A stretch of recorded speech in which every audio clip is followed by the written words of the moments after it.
Facultad de Ciencias Políticas y Sociales presenta En su propia voz, el debate de nuestro tiempo.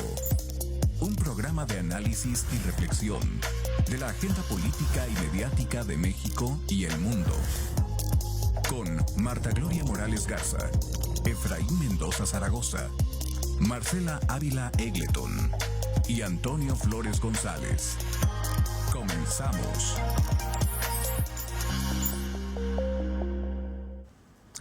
¿Qué tal? Muy buenos días. Bienvenidas, bienvenidos, bienvenides a este programa En su propia voz, el programa de la Facultad de Ciencias Políticas y Sociales de la Universidad Autónoma de Querétaro. Agradecemos su presencia, su escucha a través de la radio universitaria y a través de TV UAC, la televisión de la Universidad Autónoma de Querétaro, en el canal 24.1 de la televisión abierta y en diversos sistemas de cable.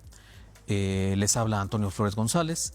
Estamos hoy, 12 de noviembre del año 2024, en este programa, pues en su propia voz, para dar la bienvenida y platicar hoy sobre el tema de agroecología, de estrategias legales en torno a la agroecología, de iniciativas de ley que hay en el Congreso al respecto. Y para ello nos da mucho gusto tener la presencia, contar vía Zoom con la participación del diputado federal por Chiapas, Joaquín Cebadúa Alba. Él va a estar conectado con nosotros pues en unos momentos más. Les voy a dar algunos datos de él para presentarlo, y en cuanto esté conectado, pues darle la...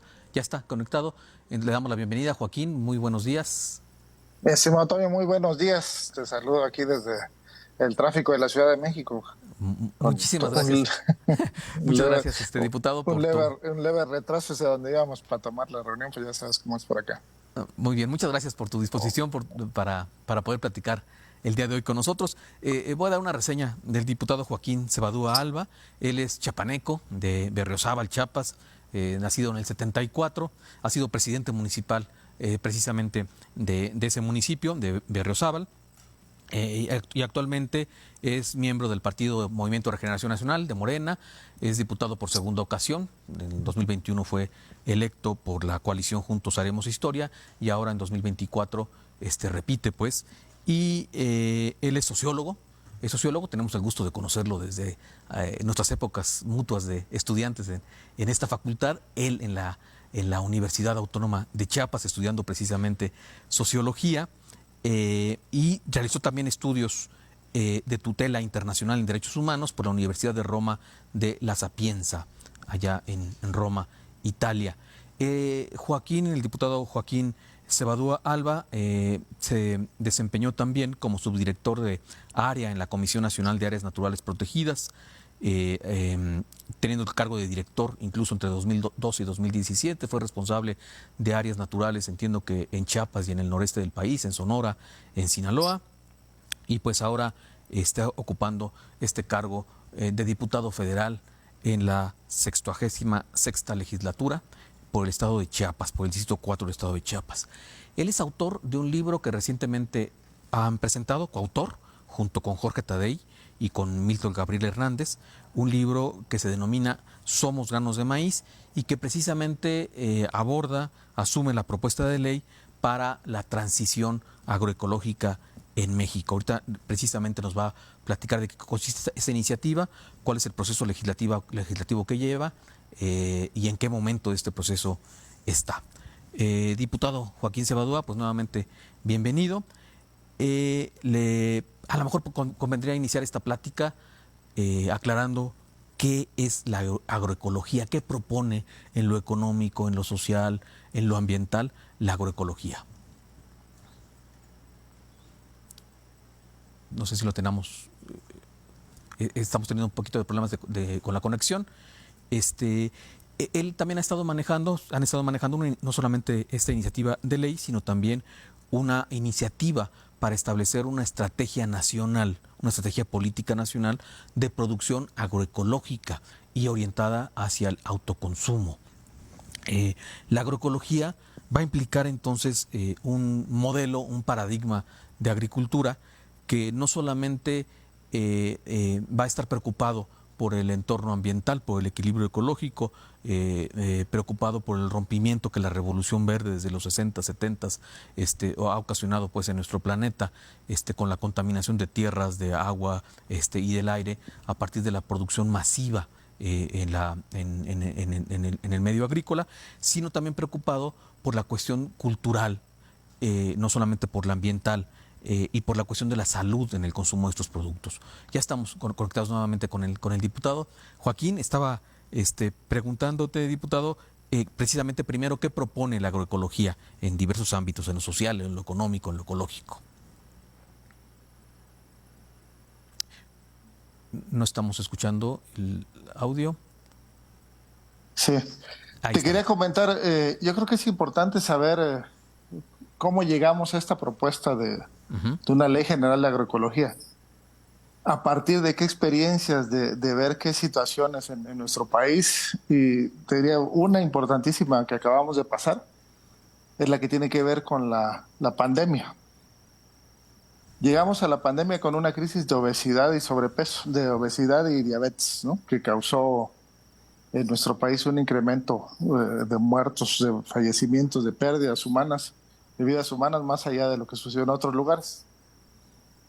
Y si haces un recorrido, te vas hacia 30, 40 años atrás, ves cómo, sobre todo nosotros los que vivimos en el sur, aunque supongo que se ve también en las zonas rurales y semiurbanas de Querétaro, hubo un cambio fundamental en la alimentación. Se fueron sustituyendo bebidas tradicionales como el pozol que tenemos en Chiapas, que es una bebida de maíz y cacao, por refrescos, ¿no? Particularmente por la Coca-Cola.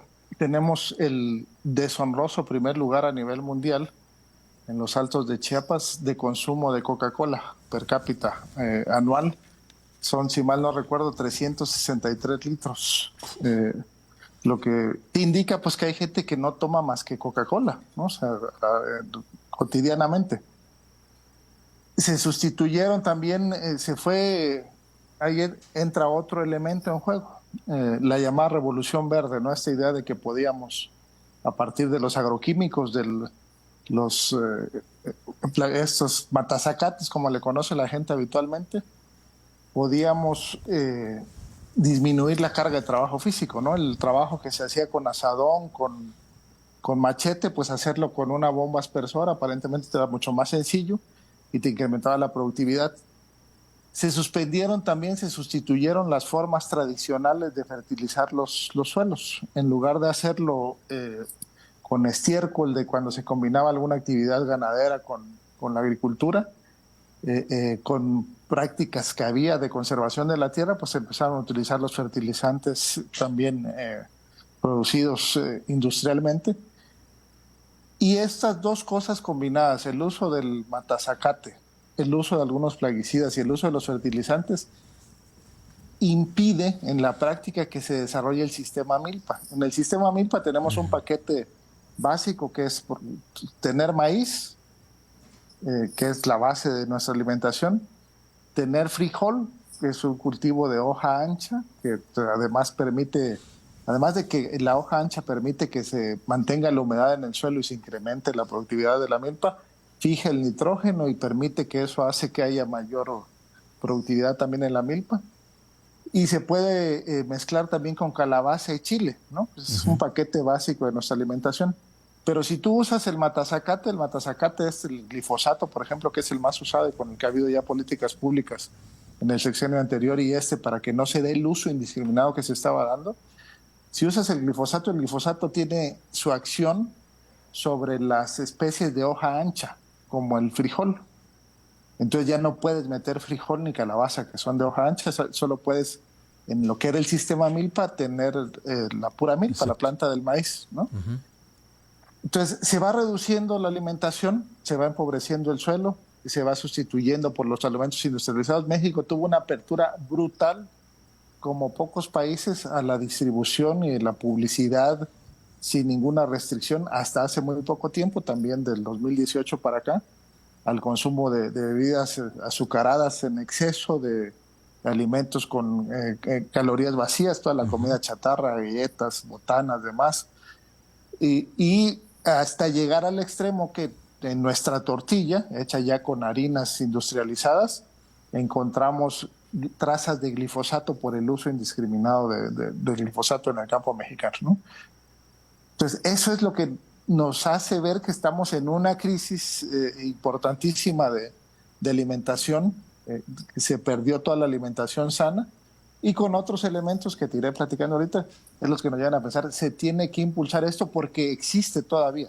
No se trata de reinventar ni de romantizar, sino que está pasando todavía en varios lugares del país estas prácticas agroecológicas, ¿no? Sí, entonces estamos hablando que con la agroecología se pretende un poco restablecer ese equilibrio en lo productivo, en el proceso productivo, pero también en lo económico, diputado, ¿verdad?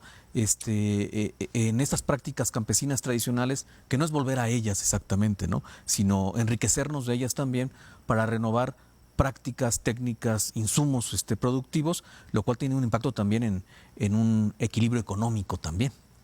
Claro, porque somos realistas, ¿no? O sea, sabemos que la producción, o sea, la iniciativa de ley que estamos impulsando es una ley general de fomento a la agroecología y a la producción de autoconsumo, ¿no? Uh-huh. Que en la parte urbana, en la parte rural tiene este componente que tú dices, ¿no? O sea, vamos a recuperar esas prácticas productivas, pero con además las tecnologías nuevas para la producción de fertilizantes orgánicos a gran escala, ¿no? Uh-huh. Si tenemos para las necesidades de producción de carne en el país una gran cantidad de ganado estabulado, ¿no? Que ese es otro tema, pero ahí está siendo producido así de puercos, de carne de res. Si tenemos esa posibilidad de tener ese ganado estabulado, con muy pocas medidas de política que se pueden desarrollar a partir de esta ley, puedes producir en grandes cantidades, como ya pasa en otros países como Australia, muchas toneladas de fertilizantes orgánicos que pueden ser utilizados. Ya no la práctica tradicional, sino esta mezcla del uso del fertilizante orgánico con la tecnología moderna, ¿no?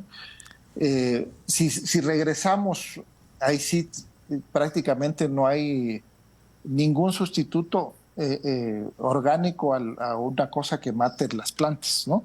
Ahí tiene que ser el trabajo manual nuevamente.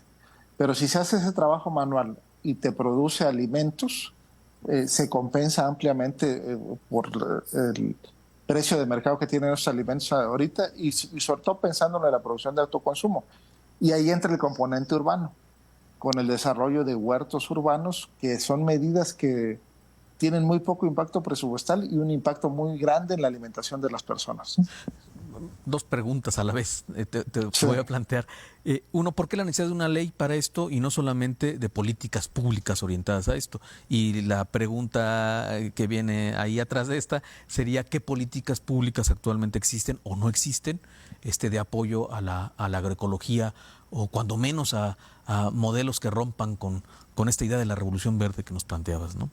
Sí, yo creo que hay una política pública que ya dio lugar a una modificación, una reforma constitucional de primer orden, que es la que tiene que ver con el programa Sembrando Vida, ¿no? El programa Sembrando Vida tiene dos componentes muy importantes. Uno, los sistemas agroforestales, la producción de café y cacao, por ejemplo, ¿no? Que generalmente se hace en estados como Chiapas, Veracruz, Oaxaca, Guerrero, ya de forma orgánica por procesos organizativos que vienen también de larga data, desde hace 40, 30 años, que están muy asentados y que nos hacen estar entre los primeros lugares, si no es que el primer lugar como productor de café orgánico en el mundo, ¿no? Entonces, ahí hay una producción, ¿no? La otra es la milpa intercalada con árboles frutales, o sea, regresar al sistema milpa con todas estas innovaciones tecnológicas intercalada, o sea, en la misma parcela tener árboles frutales o árboles que tengan algún otro elemento productivo, como por ejemplo una que está siendo muy exitoso en Chiapas que está dando es intercalarla con arbustos como el achiote, ¿no? O con árboles que no son de gran crecimiento como la pimienta gorda, le dicen allá, es esta pimienta de estas tierras, ¿no? Que no es la pimienta de Castilla, la pimienta chica, pero que es un condimento muy utilizado. Entonces, ahí ya hay una política pública que ahora ya dio pie a una reforma constitucional que tiene que ver con el derecho de todos aquellos propietarios sociales de la tierra, ejidatarios y comuneros, a tener acceso a un programa que les permita hacer estos esquemas productivos. ahí el proceso fue a la inversa. Tenemos la política pública y se fue a la ley. ¿Por qué es necesaria una ley? Porque hay una demanda tal de alimentos, combinado con un abandono de las pequeñas parcelas en el campo, que si no hacemos una ley, vamos a seguirnos en la inercia que traemos de la producción a gran escala en los campos del noroeste, con paquetes tecnológicos de empresas como Monsanto, por ejemplo, que son las que ocasionan que tengamos trazas de glifosato en las tortillas que estamos consumiendo. Logramos parar el tema de los transgénicos y parece que eso ya queda de manera irreversible con todas las medidas que se están instrumentando, pero hay paquetes tecnológicos que no son de transgénicos, pero que son de semillas de producción intensiva que requieren una gran cantidad de agroquímicos, ¿no? Y que están produciendo buena parte del maíz que se está consumiendo en México y exportando otra parte para usos forrajeros, aunque por otro lado importamos mucho para uso forrajero también y consumo humano. Perdimos la soberanía alimentaria en el caso del maíz, lo que me parece gravísimo a partir de todas estas políticas y de la apertura comercial indiscriminada, ¿no? Entonces, si tenemos la ley, nos salimos de la inercia que tenemos, obliga al Estado mexicano en su conjunto, porque sería una ley general, es decir, marcaría áreas de concurrencia de la Federación, el Estado y los municipios, y estos recursos que ya están siendo destinados ahorita hacia el campo mexicano, como el bienestar para el campo y la entrega de fertilizantes, con pequeñas modificaciones, sin que haya un incremento, un impacto presupuestal, un incremento en los presupuestos, más lo que ya está del programa Sembrando Vida, pueden en relativamente corto tiempo hacer que haya una producción de alimentos, principalmente para el autoconsumo, pero no solo, de alimentos sanos y cercanos al lugar donde se están consumiendo. Correcto. Porque esa es otra cosa, ¿no? En la medida que tienes estos grandes centros de producción en el noroeste del país, en algunas zonas del Bajío, pues lo que ocasionas es que haya costos de transporte muy importantes en el resto del país y se vayan encareciendo los productos, ¿no? Correcto. Entonces, puntualmente esta ley obliga a recursos y obliga políticas públicas a la federación, digamos, entendería que también a los estados. Sí, y a los municipios. Y a los municipios. ¿No? Muy bien. Hay casi no se sabe, pero la mayoría de los municipios en México viven de las aportaciones federales y de las participaciones. Las participaciones son lo que te toca porque en el pacto federal le delegas al gobierno federal la posibilidad de cobrar los impuestos en tu territorio, ¿no? Sí. Entonces se hace un cálculo y te llega la parte que te toca. Pero hay aportaciones en el pacto federal, como hay desarrollos desiguales en nuestro país, hay recursos que también aporta la federación a los estados y municipios. Y dentro de estos recursos hay un fondo que permite la inversión en este tipo de programas, tanto del estado como de los municipios. Y generalmente no se hace, porque hay prácticas que tienen inerciales en el uso del presupuesto y que terminan haciendo que sea mucho más fácil gastarlo en cosas grandes, entre comillas, que además permiten y facilitan la corrupción, ¿no? Que en pensar, voy a hacer un programa territorial en una colonia popular donde hagamos pequeños huertos de 1 o 2 metros cuadrados, o si es tal la densidad poblacional que no lo permite, vamos a hacer huertos escolares en las ciudades, y todo esto permite un enriquecimiento de la alimentación sana y cercana. Correcto. Me imagino, bueno, preguntarte en qué momento del proceso legislativo es esta ley. Entiendo que se presentó. Le estaba leyendo que se retiró, pues también en algún momento, me imagino que por algún ajuste.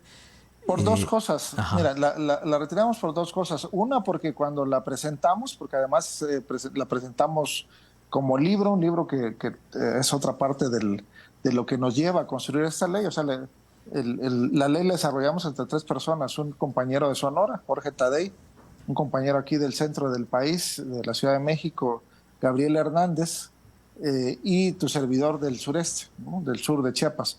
Entonces, en distintos momentos de nuestra vida nos fuimos encontrando en Sonora, en la Sierra Norte de Puebla, en Chiapas mismo, a veces 2 de nosotros, a veces los 3, y viendo las catástrofes ambientales, socioambientales producidas por el uso indiscriminado de agroquímicos. Hay casos ahí terribles, ¿no? Y desarrollamos en conjunto esta ley. En la legislatura pasada, los dos en distintos momentos estuvieron ahí en la Cámara de Diputados apoyándome en el desarrollo de iniciativas. Entonces, la presentamos como un libro con los compañeros diputados y diputadas y con colectivos. Somos Granos de Maíz se llama, ¿verdad? Somos Granos de Maíz, ¿sí? Estamos también buscando la posibilidad de construir estas prácticas de alimentación saludable y que permiten además la conservación de la agrobiodiversidad y del suelo.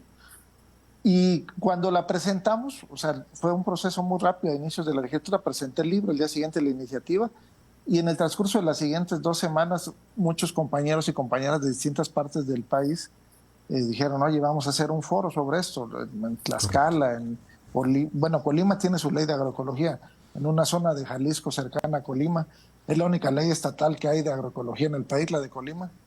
En Puebla, en Veracruz, en Oaxaca. Entonces consideramos más honesto si íbamos a iniciar un proceso como de audiencias públicas, volverla a presentar con la participación de todos los compañeros y compañeras que estaban deseosos de participar en este proceso, ¿no?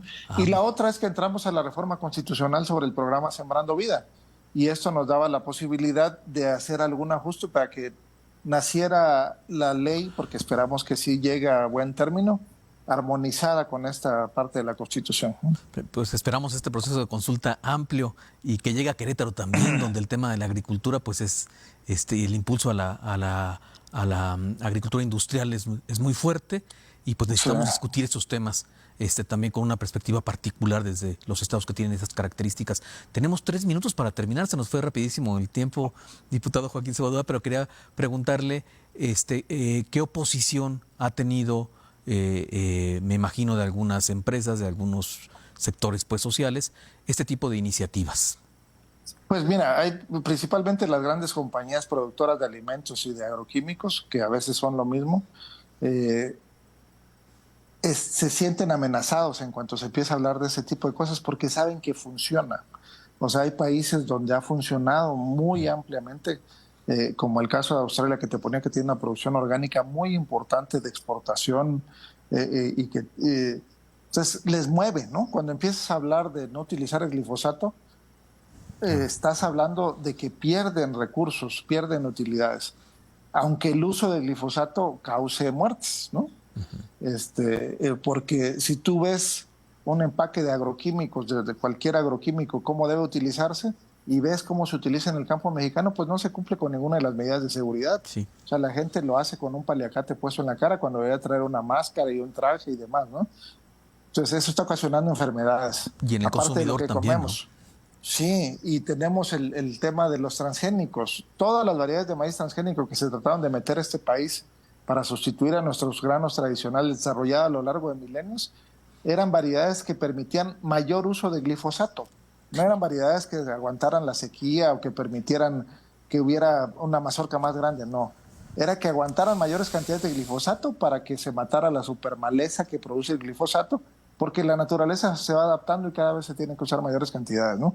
Entonces, se sienten amenazadas y empiezas a sentir cerca a los cabilderos de esas diciéndote, oye, pero ¿por qué? Mira, si hay tal, y hay un grupo muy importante de cabilderos en la Cámara actuando todo el tiempo y tratando de detener este tipo de iniciativas, ¿no? Por todos los medios a su alcance.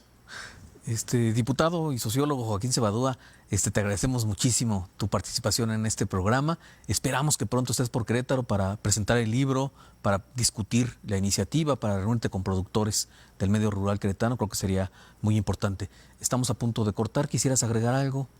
No, pues te doy un abrazo y un saludo, Toño. Tú eres de los amigos y compañeros como Gabriel y Jorge Tadei, con los que hemos compartido espacios de lucha y de activismo. Y pues ahí estamos, seguimos caminando del lado de la gente y por el bienestar de la gente. Muchísimas gracias, Joaquín Cebadúa. Un abrazo y esperemos vernos pronto. Nos vemos pronto. Y gracias a todas y todos ustedes por sintonizarnos, por escucharnos, por vernos. Los esperamos el siguiente martes a las 9 de la mañana en su propia voz. La Facultad de Ciencias Políticas y Sociales presentó En su propia voz, el debate de nuestro tiempo. Un programa de análisis y reflexión de la agenda política y mediática de México y el mundo. Con Marta Gloria Morales Garza, Efraín Mendoza Zaragoza, Marcela Ávila Egleton y Antonio Flores González. Gracias por acompañarnos.